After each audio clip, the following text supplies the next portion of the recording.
7 reasons why Yankee Stadium was impossible to build in this timeline. 284 days. Yes, it only took 284 days for the monumental Yankee Stadium to be built, and I think it was impossible. Construction started May 5th, 1922, and it ended April 18th, 1923. So that's 9.5 months. Number 1, there were no modern cranes, there were no hydraulic lifts, and there were no concrete pumps. It was all manpower. 45,000 seats.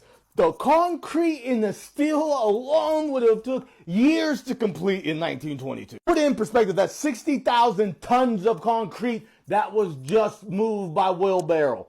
Period. Number 2, let's talk transportation. It was train and horses, and that's it. Let's not forget this was in the Bronx, and half of the streets weren't even paved. Majority of the steel came from Pennsylvania, so let's keep that in perspective. 284 days. Number 3, concrete. Concrete takes 28 days to cure. 28 days. And there were tens of thousands of cubic yards of concrete. That math ain't mathing. Number 4, steel fabrication. There were 20,000 tons of constructional steel needed to do the Yankee Stadium. And all that steel needed rivets. And guess what? There is no rivet gun. There is no machinery. It is all hammer and file. Number 5, no floodlights. And that seems silly, but it's not, because you cannot have 24/7 crews when you don't have lighting. There were no floodlights in 1922. So it went from dawn to dusk, and that was it. Stop. Worked over. Go home. Number 6, New York weather. 284 days, meaning that you're going to run into New York winter. Winter in 1922 to 1923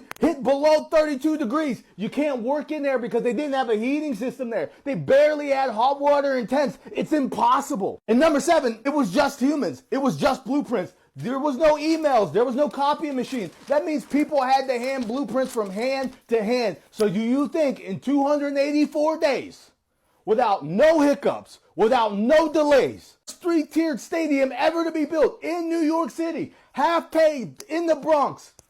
Nah, I don't, something ain't adding. Let me know. Am I tripping? Let me know.